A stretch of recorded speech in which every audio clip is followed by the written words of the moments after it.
नमस्कार, मैं भैरवनाथ चौधरी। साथियों, यह मेरा ऑफिशियल चैनल हंगामा पॉइंट है, जिस पर मैं आप सभी को पेंशन से जुड़ी हर जरूरी और अहम खबर देता हूं। अगर आपने अभी तक हमारे इस चैनल को सब्सक्राइब नहीं किया है तो पेंशन से जुड़ी हर जरूरी खबर पाने के लिए अभी इस चैनल को सब्सक्राइब करें और बेल आइकन भी दबा दें। आप सभी को आज हम एक ऐसी ऐतिहासिक घड़ी के बारे में बात करने जा रहे हैं जो हमारे देश के 70 लाख से भी अधिक वरिष्ठ नागरिकों के जीवन में नया प्रकाश, नई आशा और नया विश्वास लेकर आने वाली है। वो सूरज जो एक लंबे अंधेरे के बाद अंततः उगने ही वाला है। अगर आप भी उन लाखों लोगों में शामिल हैं जो ईपीएस 95 की पेंशन योजना पर निर्भर हैं, तो यह रिपोर्ट आपके लिए एक नए जीवन की शुरुआत का दस्तावेज साबित होगी। यह कोई साधारण खबर नहीं है, यह उस इंतजार की कहानी है जो पूरे एक दशक से चली आ रही थी। दिल्ली के शक्ति केंद्रों में सत्ता के गलियारों में एक ऐसी फाइल पर आखिरकार मुहर लग गई है जिस पर सैकड़ों बुजुर्गों की निगाहें टिकी थीं। प्रधानमंत्री श्री नरेंद्र मोदी जी ने उस ऐतिहासिक प्रस्ताव को अपनी स्वीकृति दे दी है जो हर उस श्रमिक, हर उस कर्मचारी का सपना था जो अपने सेवानिवृत्ति के बाद के जीवन में महंगाई की मार से जूझ रहा है। सवाल यह है कि क्या वास्तव में आपके बैंक खाते में मूल पेंशन के साथ साथ महंगाई भत्ता भी जुड़ जाएगा? क्या वह सपना साकार होगा जिसके लिए कमांडर अशोक रावत जी ने न जाने कितने आंदोलन किए, कितनी बार धरना दिया और सरकार को एक अंतिम चेतावनी तक दे डाली? लगता है उनकी आवाज अंततः सुन ली गई है। आज के इस विस्तृत और गहन विश्लेषण में हम आपको उस गोपनीय अधिसूचना के बारे में बताएंगे जिस पर अभी तक किसी भी बड़े मीडिया चैनल ने चर्चा नहीं की है। यह जानकारी इतनी महत्वपूर्ण है कि अगर आप इसका एक भी हिस्सा मिस कर गए तो आप एक ऐसे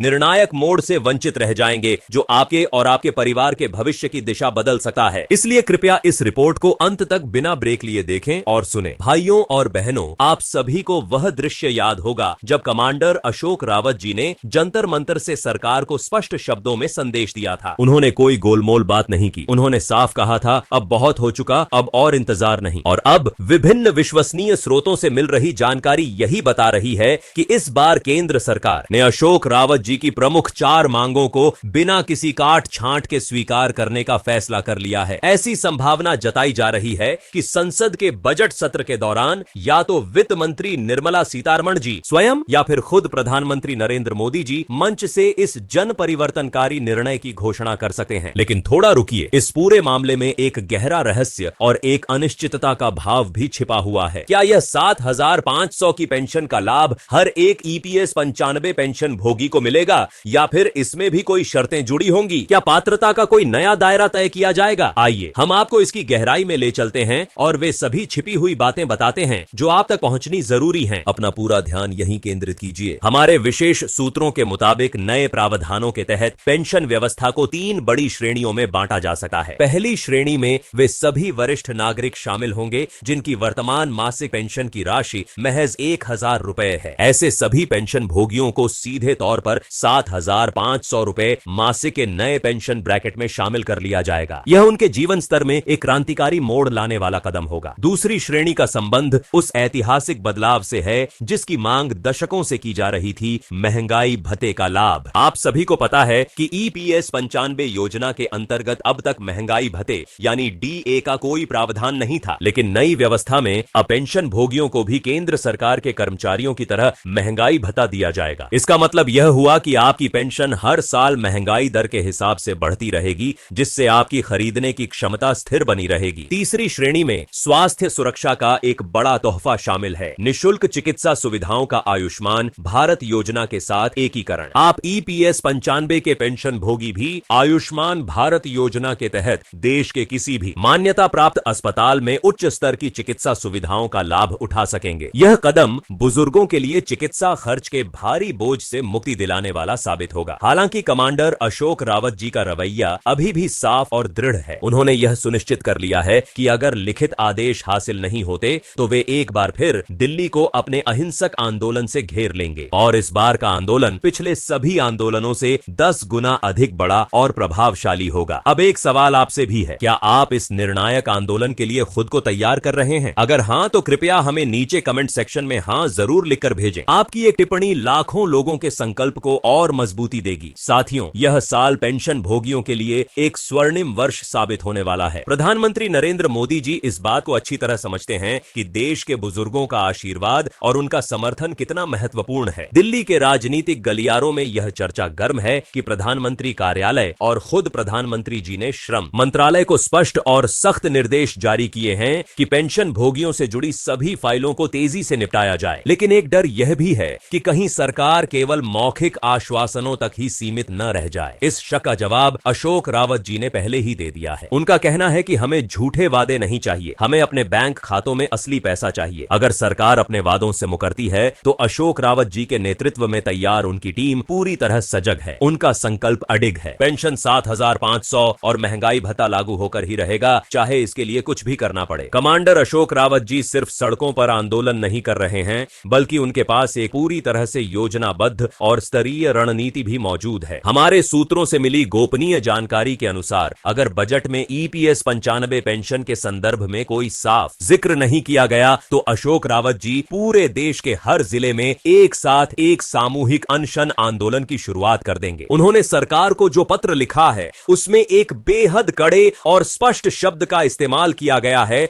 विश्वासघात। रावत जी का मानना है कि अगर सरकार ने इस बुजुर्ग पीढ़ी के साथ विश्वासघात किया, जिन्होंने देश के निर्माण में अपना पूरा जीवन झोंक दिया, तो आने वाले चुनावों में सरकार को इसका नतीजा भुगतना पड़ सकता है। क्या सरकार वाकई 70 लाख से ज्यादा परिवारों की नाराजगी और उनके असंतोष को मोल लेना चाहेगी? यही वह सवाल है जिसने मोदी सरकार को दोबारा सोचने पर मजबूर कर दिया है। अब हम उस विवादास्पद और चर्चित फाइल की बात करते हैं जो सोशल मीडिया पर तेजी से फैल रही है। कहा जा रहा है कि ईपीएफओ के मुख्यालय में एक उच्च स्तरीय बैठक बुलाई गई थी जिसमें 7,500 मासिक पेंशन के साथ महंगाई भत्ता देने के वित्तीय दबाव का पूरा आकलन किया गया। अंदरूनी सूत्र बताते हैं कि शुरुआत में वित्त मंत्रालय ने इस प्रस्ताव पर कुछ आपत्तियां जताई थीं, लेकिन प्रधानमंत्री नरेंद्र मोदी जी के सीधे हस्तक्षेप के बाद अब स्थिति पूरी तरह बदल गई है। ऐसा लगता है कि सरकार एक ऐसा ऐतिहासिक करिश्मा देश के सामने पेश करना चाहती है जिससे न सिर्फ पेंशन भोगी खुश हों बल्कि विपक्ष के पास भी कोई मुद्दा न बचे। लेकिन मेरे भाइयों और बहनों, जब तक यह फैसला आधिकारिक राजपत्र में अधिसूचित नहीं हो जाता तब तक हमें अपनी मुट्ठियां बंद रखनी होंगी और अपनी सतर्कता कायम रखनी होगी। आज सुबह ही मुझे एक वरिष्ठ पेंशन भोगी महोदय का फोन आया। उनकी आवाज भावुक थी और वे दुखी हो रहे थे। उन्होंने कहा, बेटा 170 रुपए की पेंशन में मैं अपनी पत्नी की कैंसर की दवाइयां खरीदूं या फिर परिवार के लिए राशन लाऊं। दोस्तों, यह सुनकर मेरा दिल दुख से भर गया। यही वह पीड़ा है, यही वह तकलीफ है जिसे कमांडर अशोक रावत जी दिल्ली की सड़कों पर उठा रहे हैं और पूरे देश के सामने रख रहे हैं। प्रधानमंत्री मोदी जी, अगर आप हमारी इस गुहार को सुन रहे हैं तो कृपया इन बुजुर्गों की आंखों में झांकिए। यह वही लोग हैं जिन्होंने अपने परिश्रम और अपने त्याग से इस देश की नींव रखी। 7,500 की पेंशन और महंगाई भत्ता कोई दान नहीं होगा, बल्कि यह इन बुजुर्गों के प्रति हमारे देश का आभार और सम्मान होगा। अगर आप भी उस दुखी बुजुर्ग की मदद करना चाहते हैं और उनके संघर्ष में हिस्सा बनना चाहते हैं तो इस वीडियो को इतना ज्यादा शेयर कीजिए कि इसकी आवाज सरकार के कानों तक और प्रधानमंत्री कार्यालय तक पहुंच जाए। आइए अब हम बजट की घटनाओं का क्रमबद्ध ब्यौरा पेश करते हैं। सुबह 11 बजे जैसे ही वित्त मंत्री महोदया का बजट भाषण शुरू होगा, हमारी नजर टेलीविजन के पर्दे पर टिकी होगी। कमांडर अशोक रावत जी अपनी टीम के साथ दिल्ली में मौजूद रहेंगे और हर पल की निगरानी करेंगे। जैसे ही बजट भाषण में पेंशन शब्द का उच्चारण होगा,